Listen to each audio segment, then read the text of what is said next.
Assalamualaikum warahmatullahi wabarakatuh. Alhamdulillahirrahmanirrahim.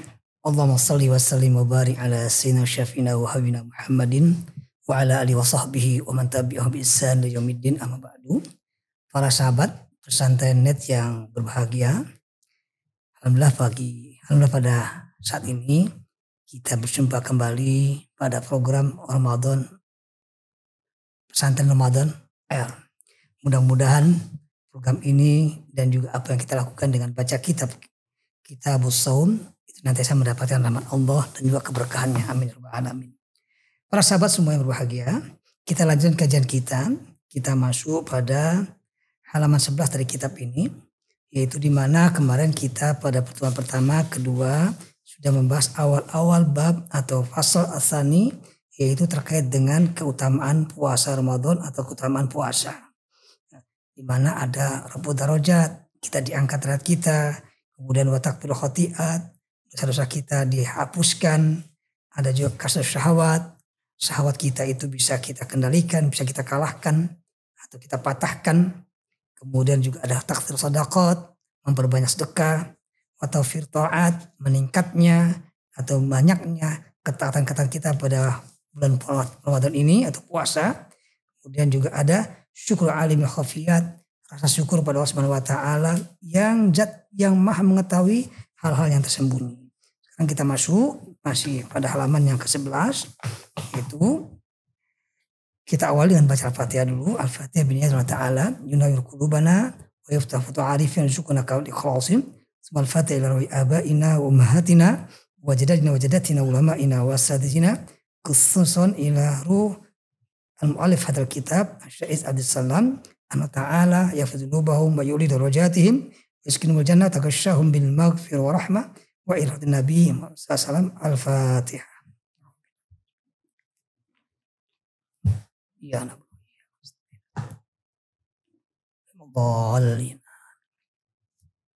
Wa qala al-mu'allif rahimahullah wa damana abihi wa bi'ulumihi fid darain.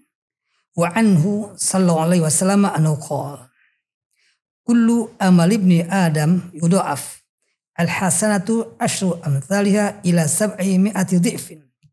Qala Allah azza wa jalla illa as-sawma fa innahu li wa ana ajzi bihi yad'u syahwatahu wa ta'amahu min ajli. Hadis dari Rasulullah SAW di mana beliau bersabda bahwasanya setiap amal perbuatan anak manusia itu yudha'af, dilipat gandakan balasannya. Al-hasanatu, satu kebaikan itu asu amthaliha, dibalas dengan 10 kebaikan ila 700 dhifin, bahkan sampai ke derajat 700 lipat. Ketika kita melakukan satu kebaikan dibalas sampai 10, bahkan bisa sampai 700. Allah Subhanahu wa taala berfirman, kecuali as-saum, kecuali puasa. Nah, puasa ini bisa jadi Allah membalasnya lebih daripada itu. Kenapa? Fa innahu li, karena puasa itu untukku. Wa ana ajzi bihi, dan aku akan membalas puasa hamba-hambaku itu ajzi bihi, sekehendak diriku. Aku akan membalasnya tidak terbatas, dalam makna seperti itu. Kenapa? Karena yadau syahwatahu, karena mereka hamba-hambaku itu ketika berpuasa mereka meninggalkan syahwatnya, mereka meninggalkan ta'amahu, makanannya, min ajli, karena untuk. Hadirin, dari berangkat hadis ini, ketika kita puasa itu masya Allah, kita itu insya Allah akan terhindar dengan yang namanya riya. Karena kita puasa betul-betul lillah, min ajli atau min adillah, untuk Allah Subhanahu wa taala. Kadang ketika kita bicara tentang tentang ibadah kepada Allah Subhanahu wa taala, itu kadang-kadang kita muncul pertanyaan di diri kita, yaitu tentang terkait keikhlasan. Nah, puasa itu insya Allah melatih kita untuk bisa berikhlas, atau keikhlasan yang kita lakukan luar biasa. Karena yang tahu kita berpuasa hanya diri kita dan Allah Subhanahu wa taala. Unsur riya insya Allah jauh daripada diri kita. Kalau tanya apa itu ikhlas, masya Allah. Hadirin sahabat pesantren net yang berbahagia. Kadang-kadang kita ini sering, mohon maaf, sering kadang-kadang kita ini menggunakan istilah yang keliru antara ikhlas sama ridho. Gitu ya. Di masyarakat kita kadang-kadang menyamakan antara ridho sama ikhlas. Apa sih sejatinya bedanya?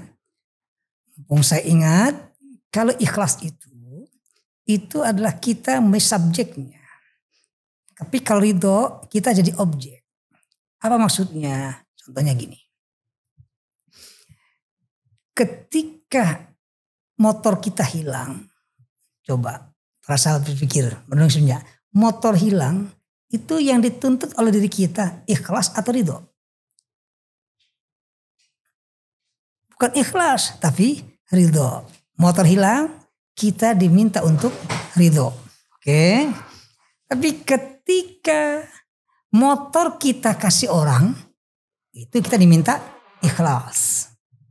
Gitu ya. Jadi ketika ada takdir Allah yang terjadi sama diri kita, ketuhanan Allah yang terjadi pada diri kita, ya, bima qasamu alaihi yang Allah tentukan buat diri kita, itu kita diminta ridho. Tapi ketika kita melakukan ibadah karena kita pelakunya, maka kita diminta ikhlas. Memberikan sesuatu pada orang lain, itu kita diminta ikhlas. Tapi ketika sesuatu itu hilang dari kita, bukan ikhlas, tapi kita diminta ridho. Makanya hadis Nabi mengatakan ayyumra'atin matat wa zawjuha anha radin, bukan wa zawjuha anha mukhlis. Ketika seorang perempuan atau istri meninggal dunia dan suaminya ridho, bukan ikhlas, suaminya ridho, maka dia akan masuk surga.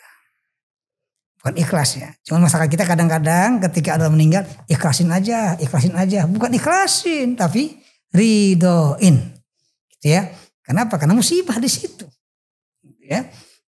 Jadi tidak, mohon maaf sekali lagi mengatakan, kita hendak menempatkan satu diksi atau satu kata itu kita sesuaikan pada tempatnya. Ya. Sekali lagi, ridho adalah terkait dengan takdir yang Allah tentukan buat kita diminta ridho. Tapi ketika kita menjadi pelakunya, maka kita diminta ikhlas, gitu ya. Nah tadi, ketika ada seorang istri meninggal, suami kan mendapat musibah. Nah, karena suami mendapat musibah, dia diminta ridho, bukan diminta ikhlas, ya. Gampangnya seperti itu. Motor hilang, ridho. Motor kasih orang, ikhlas. Gitu ya. Istri hilang, aduh ribet urusannya gitu ya. Enggak cari itu ya. Ini sandaran aja. Nah, oleh karena itu kita tempatkan. Nah, puasa melatih kita untuk ikhlas seperti itu. Nanti kita akan masuk pada bab terkait dengan hal ini. Selanjutnya, wa qala sallallahu alaihi wasallam inna fil jannati baban. Bahwasannya sesungguhnya di surga itu ada satu pintu.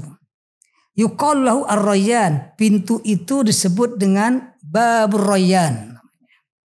Yadkhulu minhu as-shaimuna yaumal qiyamati, mereka-mereka yang berpuasa itu akan masuk surga dari kiamat melalui pintu ini.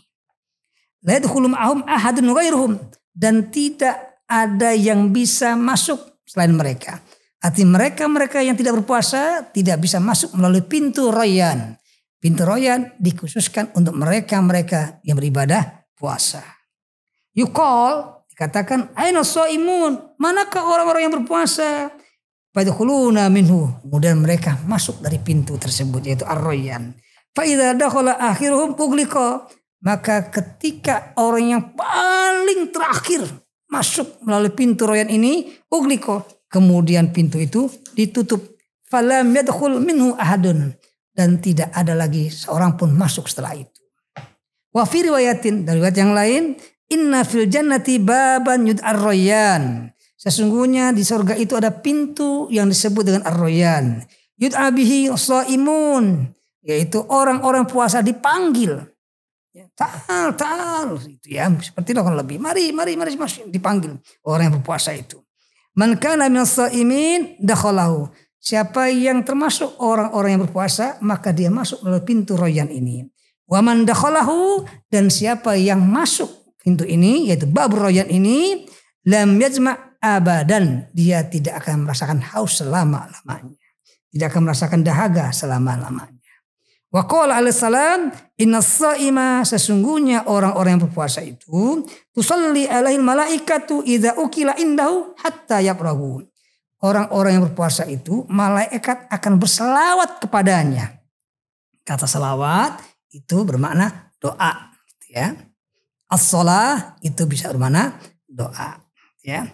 Malaikat berselawat kepada orang puasa idza ukila indahu, apabila ada makanan di sisinya, hatta yafragu, sampai mereka selesai. Amma tabtihu abwabil jannah, adapun dibukanya pintu-pintu surga itu, fa ibaratun, maka ini adalah satu ibarat yang menggambarkan antakthir ta'ati al-mujibati li fathi abwabil jinan, yaitu dibukanya pintu surga itu adalah satu ibarat yang menggambarkan tentang takthir ta'at, terbukanya pintu-pintu ketaatan yang luar biasa, yang kemudian membawa kita untuk apa? Dibukanya pintu-pintu surga. Selaku yang berbahagia. Bagaimana bulan Ramadan gak dikatakan pintu kota dibuka seluas-luasnya? Masya Allah, rahmat Allah sudah muncul sejak awal Ramadan. Kita yang gak terbiasa bangun malam, coba bayangkan. Yang mungkin bangun malam itu, mohon maaf pada rekan-rekan sahabat pesantren yang muda-muda ini, biasanya kalau bangun malam itu, kalau ada bola misalnya, PSV lawan Juventus atau Real Madrid lawan Barcelona, bangun kita. Tapi kalau nggak itu nggak bangun kita. Tapi Ramadan yang biasanya bangunnya mungkin pas keadaan subuh atau bahkan lebih daripada itu, ketika awal Ramadan bisa bangun jam 2:30, jam 3:30, 4. Kenapa? Taksir taat, ketaatan kita bertambah. Mudah kita melakukan ketaatan pada Allah Subhanahu wa taala. Nah, ketika ketaatan ini kita lakukan semuanya, itulah akan memancing dibukanya pintu surga. Itu ya, sahabat pesantren yang berbahagia.